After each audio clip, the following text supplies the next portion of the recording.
I have a dream. My 4 little children will one day live in a nation where they will not be judged by the color of their skin, but by the content of their character. I have a dream today.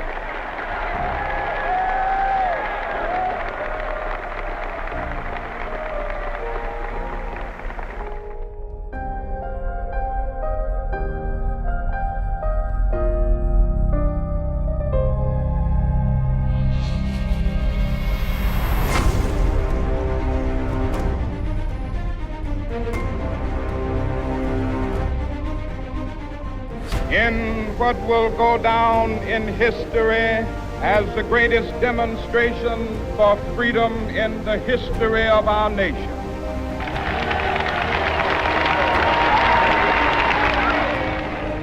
We will be able to work together, to pray together, to struggle together, to go to jail together, to stand up for freedom together, knowing that we will be free one day. Let freedom ring, and when this happens, when we allow freedom ring, when we let it ring from every village and every hamlet, from every state and every city, we will be able to speed up that day when all of God's children, black men and white men, Jews and Gentiles, Protestants and Catholics, will be able to join hands and sing in the words of the old Negro spiritual. Free at last, free at last. Thank God Almighty, we are free at last.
Till now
shadowed beneath thy hand, may we forever stand true to our God, true to our native land. Now is the time. Hello, I'm Mayor Ed Gainey, and I'm honored to introduce this special presentation in celebration of Martin Luther King Jr.'s legacy. King's tenets of unity, equality, and equity are ever present. His words echo through our hearts and minds as we all work together to build a better future. The Spirit Everlasting, a tribute to Dr. Martin Luther King Jr., is presented by the August Wilson African American Cultural Center's B.U.I.L.D. Residency program. So sit back, enjoy the program, and in the spirit of King, we work together, we shall all overcome. This nation will rise up and live out the true meaning of its creed. We hold these truths to be self-evident, that all men are created equal.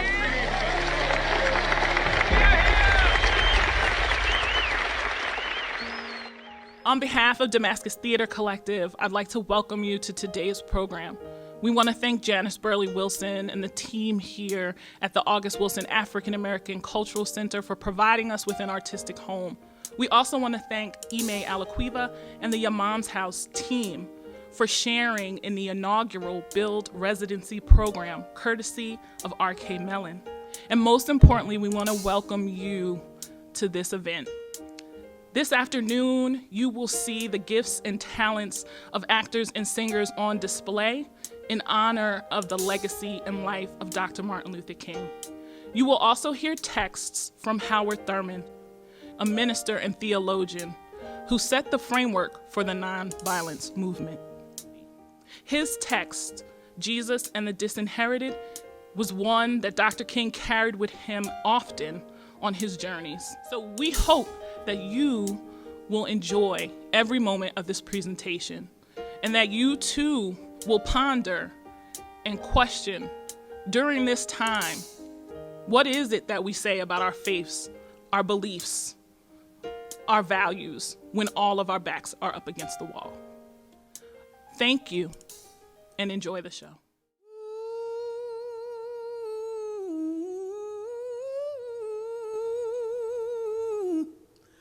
Through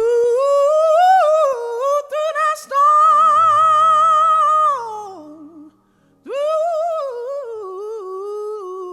through the night, lead me on to the light. Take my hand,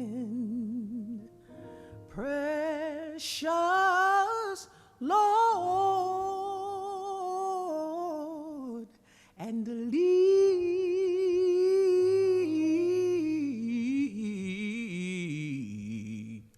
lead me home.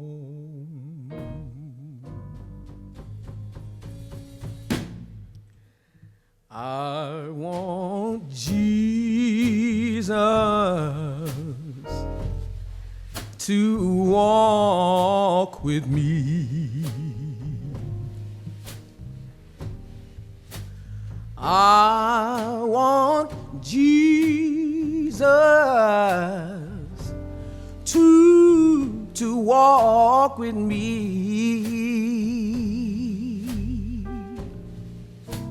while I'm on these pilgrim's journey. I want Jesus, yes, to walk with me. Hold my hand, Lord, yes, please hold my hand. Hold my hand, Lord. Please, please hold my hand while I'm on these pilgrim's journey. I want Jesus to walk with me.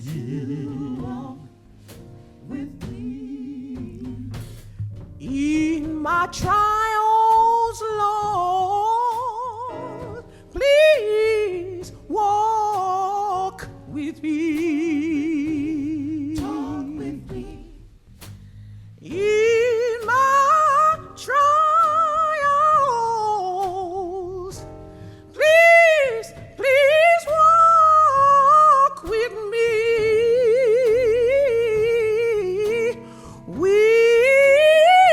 When the sheets of life are falling, I want Jesus to walk with me. In my sorrows, Lord, talk with me. Please walk with me. Talk with me. In my sorrows, Lord, please walk with me.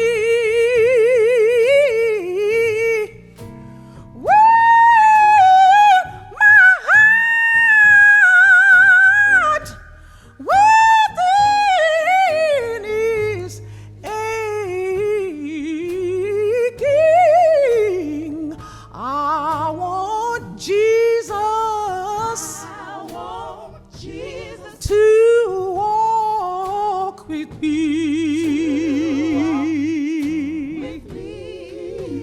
I want Jesus to walk with me. Talk with me. I want Jesus to walk with me while I'm on this pilgrim's journey. I want Jesus.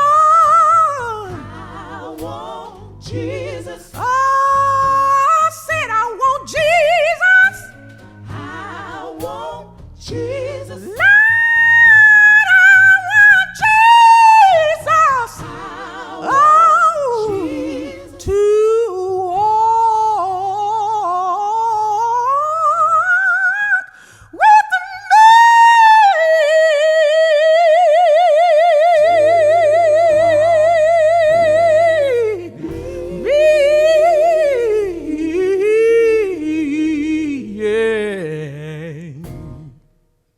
Strangely enough, I would turn to the Almighty and say, if you allow me to live just a few years in the second half of the 20th century, I will be happy.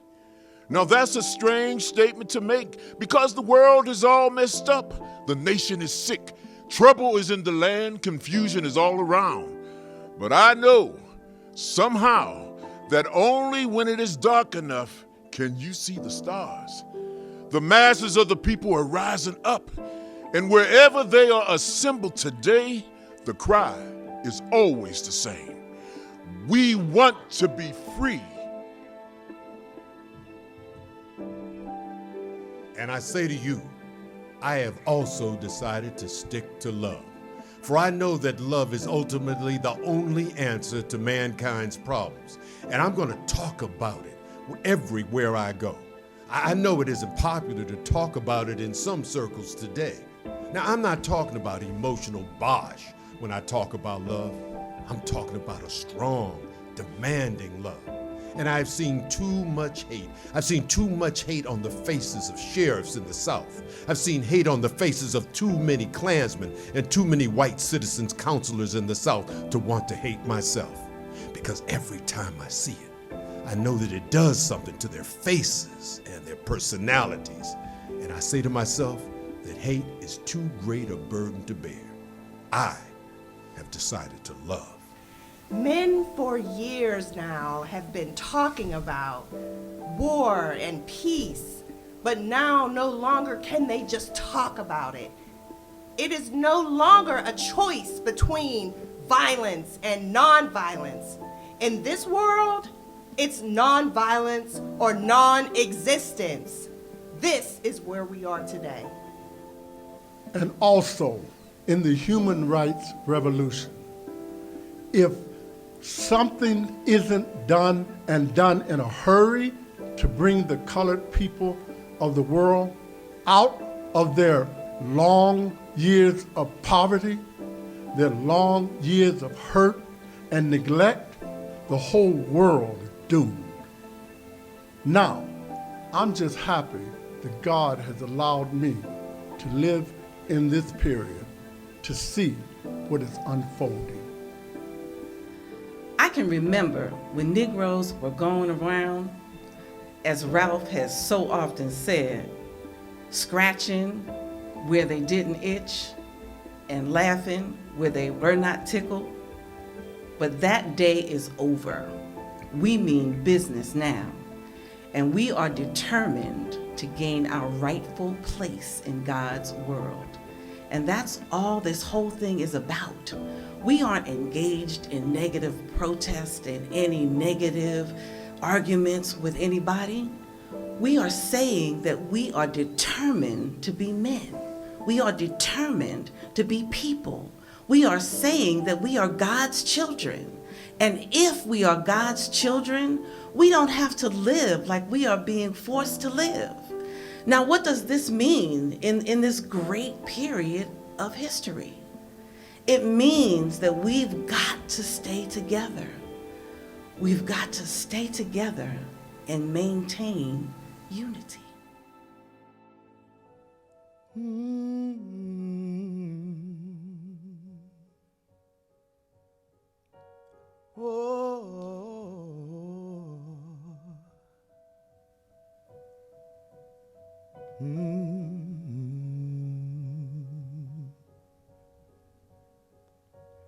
I'm in denial, and it don't take no x-ray to see right through my smile.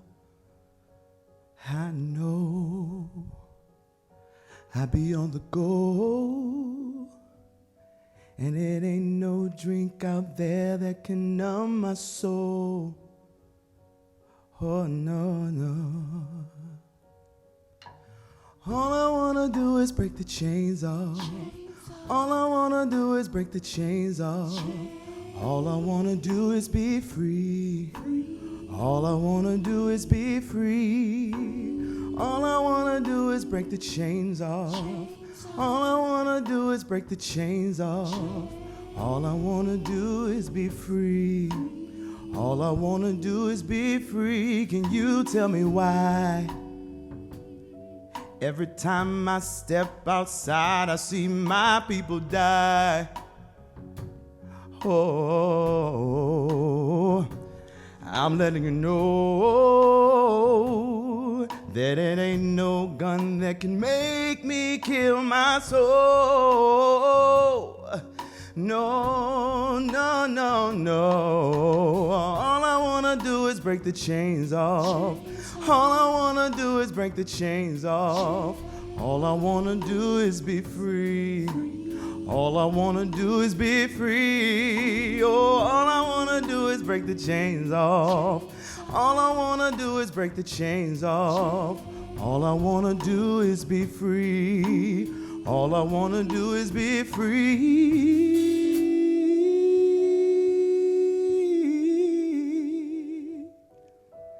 Be free.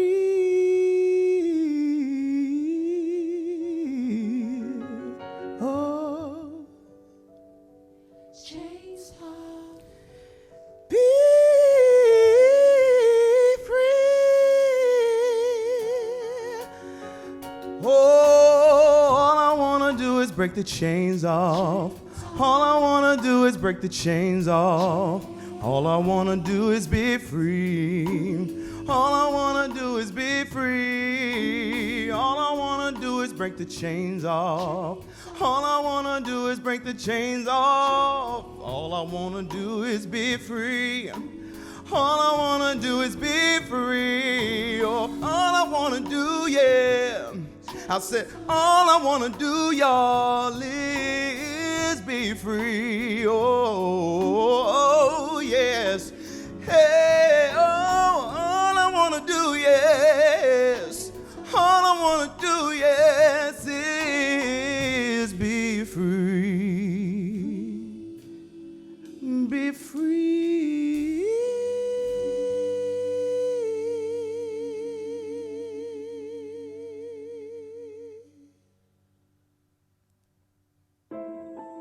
I say that if the inexpressible cruelties of slavery couldn't stop us, the opposition that we now face, including the so-called white backlash, will surely fail. We're going to win our freedom because both the sacred heritage of our nation and the will of the Almighty God are embodied in our echoing demands. And so I can still sing, "We shall overcome."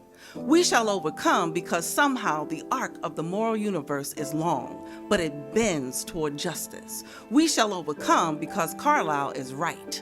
No lie can live forever. We shall overcome because William Cullen Bryant is right. Truth crushed to the earth will rise again. With this faith, we will be able to speed up the day when all God's children, black men and white men, Jews and Gentiles, Protestants and Catholics, will be able to join hands and live together as brothers and sisters all over this great nation. That will be a great day. That will be a great tomorrow. In the word sure to speak symbolically, that will be the day when the morning stars will sing together and the sons of God will shout for joy. When I was a youngster, this was drilled into me by my grandmother. The idea was given to her by a certain slave minister who on occasion held secret religious meetings with his fellow slaves. How everything in me quivered when with the pulsing tremor of raw energy, when in her recital she would come to the triumphant climax of the minister. You are not niggers. You are not slaves. You are God's children. One of these mornings,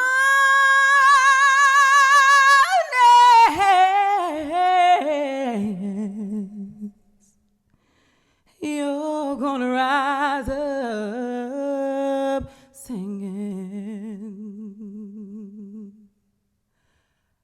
So hush, little baby, don't you cry. Summer time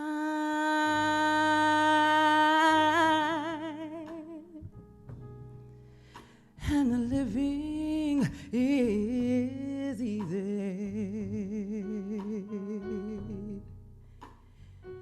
Fish are jumping and the cotton is high.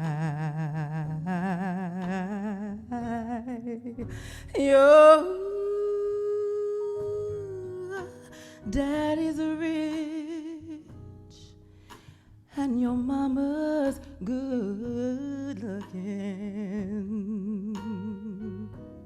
So hush, little baby, don't you cry.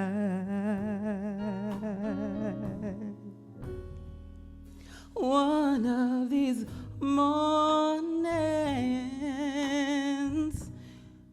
you're gonna rise up singing.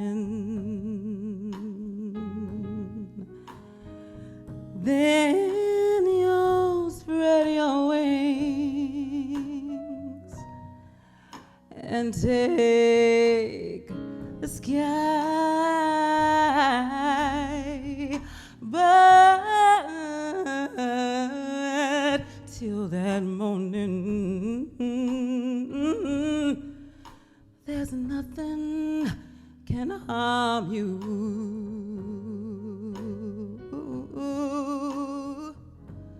With your daddy and your mama standing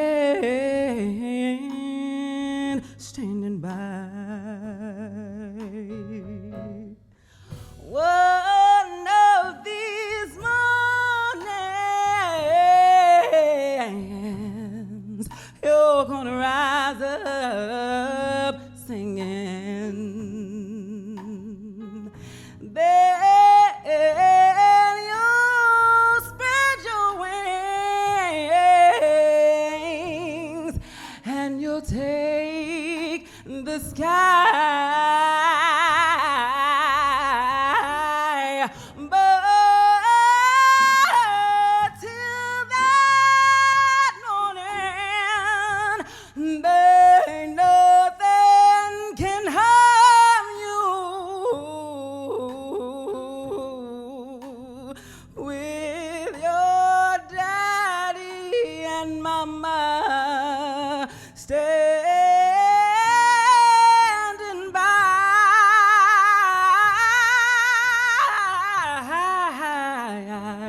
With your daddy and your mama standing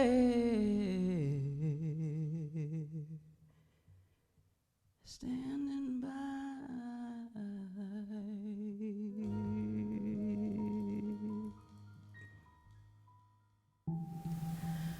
There was a dog that lived at the end of my street in my hometown. Every afternoon, he came down the street by the house. I could always hear him coming, giving a quick, sharp yelp in front of certain yards along the way. He was not hit by flying stones. Each boy would catch the dog's eye and draw his arm back, and the yelp followed immediately. The underprivileged in any society are the victims of a perpetual war of nerves. The physical violence need not fulfill itself in order to work its perfect havoc in the souls of the poor. The crucial question, is there any help to be found in the disinherited of the religion of Jesus? I remember that when I was an undergraduate in Atlanta, Georgia, a man came into the president's office in which I was an errand boy. I was busy, so the man engaged me in conversation eventually. He began talking about his 2 little boys. He said, among other things, "I am rearing my boys so they will not hate Negroes. Do not misunderstand me. I do not love them, but I am wise enough to know that if I teach my boys to hate Negroes, they will end up hating white people as well. Hatred cannot be controlled once it is set in motion." Deception is perhaps the oldest of all the techniques by which the weak have protected themselves against the strong. One of the oldest spirituals deals quite interestingly with this technique. The setting is very dramatic. The slave had often heard his master's minister talk about heaven, the final abode of the righteous, and naturally the master regarded himself as fitting into the category. On the other hand, The slave knew that he too was going to heaven. He reasoned, there must be two heavens. But no, this cannot be true because there is only one God. God cannot possibly be divided in this way. I have it. I am having my hell now. When I die, I shall have my heaven. The master's having his heaven now. When he dies, he will have his hell. The next day, chopping cotton beneath the torrid skies, the slave said to his mate, I got shoes, you got shoes, all God's children got shoes. When we get to heaven, we're gonna put on our shoes and shout all over God's heaven, heaven. Then looking up at the big house where the master lived, he said, everybody talking about heaven ain't going there. I have in my possession a copy of a letter from Mahatma Gandhi addressed to Muriel Lester. The letter says, in part, speak the truth without fear and without exception, and see everyone whose work is related to your purpose. You are in God's work, so you need not fear men's scorn. If they listen to your requests and grant them, you will be satisfied. If they reject them, then you must make their rejection your strength. When a solitary individual is able to mingle his strength with the force of history and emerge with a name, a character, a personality, it is no ordinary achievement. Such a figure was Jesus of Nazareth. To some, he is the grand prototype of all the distilled longing of mankind for fulfillment, for wholeness, for perfection. To some, he is the eternal presence, hovering over all the myriad needs of humanity, yielding healing for the sick of body and soul, giving lift to those whom weariness have overtaken in the long march, and calling out hidden purposes of destiny, which are the common heritage. To some, he is more than a presence. He is the God fact, the divine moment in human sin and human misery. To still others, he is the man who found the answers to life's riddle, and out of a profound gratitude, he becomes the man most worthy of honor and praise. For what he did, all men may do. He belongs to no age, no race, no creed. When men look into his face, they see etched the glory of their own possibilities. And their hearts whisper, thank you, and thank God.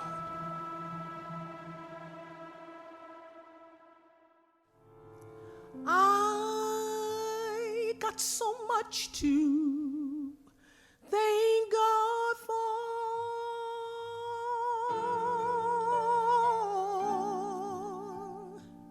So many wonderful blessings and so many open doors.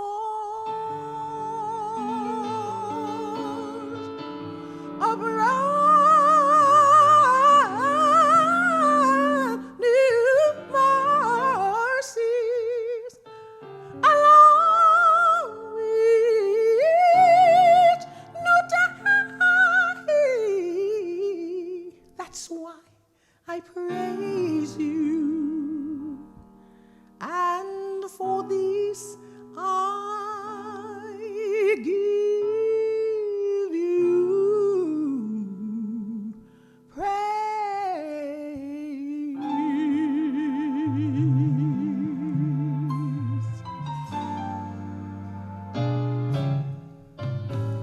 For waking me up this morning, I praise you.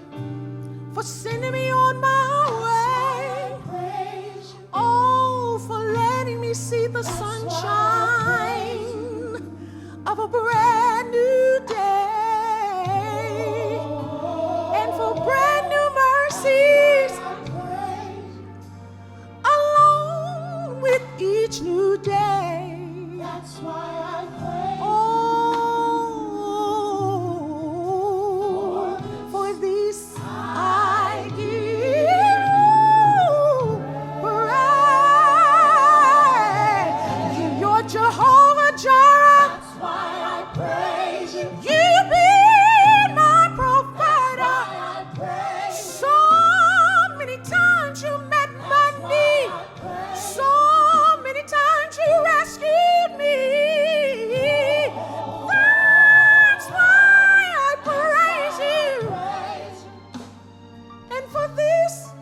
give you praise. That's why I praise. Oh,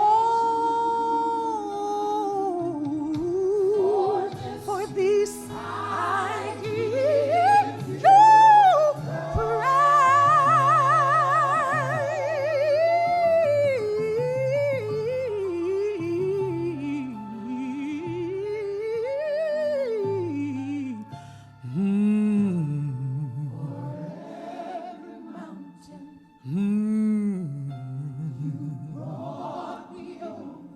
For every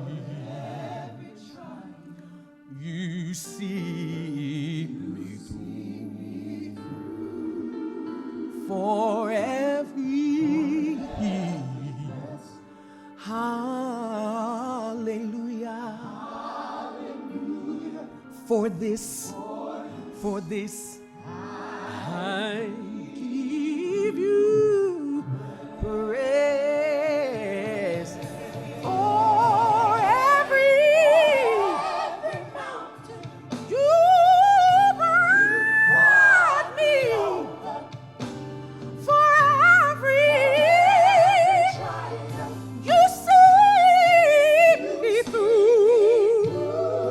Oh, for every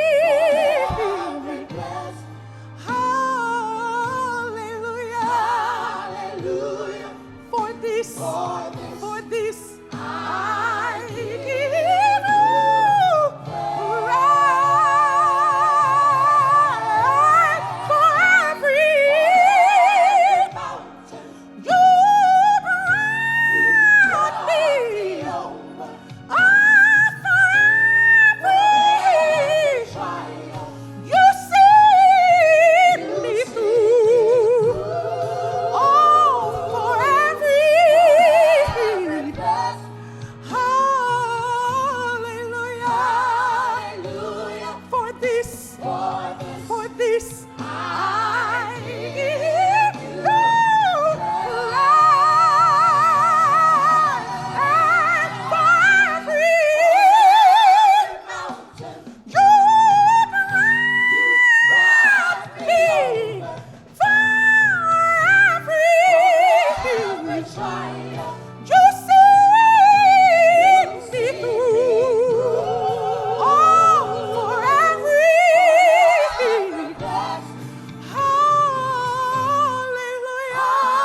hallelujah. For this I give you praise.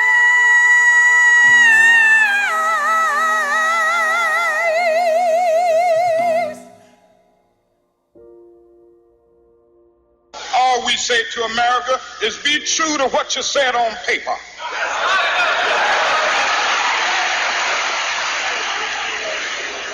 If I lived in China or even Russia or any totalitarian country, maybe I could understand some of these illegal injunctions. Maybe I could understand the denial of certain basic First Amendment privileges because they haven't committed themselves to that over there. But somewhere I read of the freedom of assembly. Somewhere I read of the freedom of speech. Somewhere I read of the freedom of press. Somewhere I read that the greatness of America is the right to protest far right.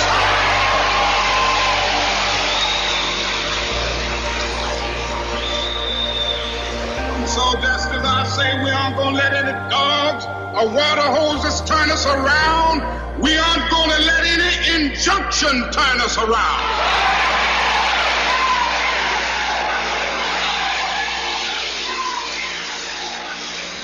Well, I don't know what will happen now. We've got some difficult days ahead. But it really doesn't matter with me now because I've been to the mountaintop.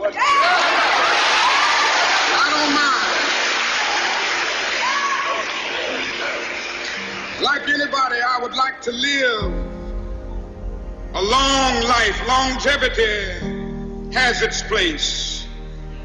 But I'm not concerned about that now. I just want to do God's will.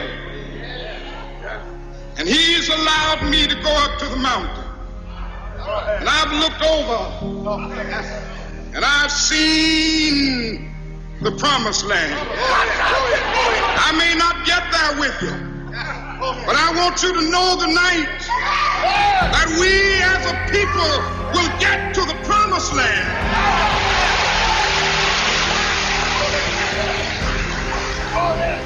So I'm happy tonight. I'm not worried about anything. I'm not fearing any man. Mine eyes have seen the glory of the coming of the Lord.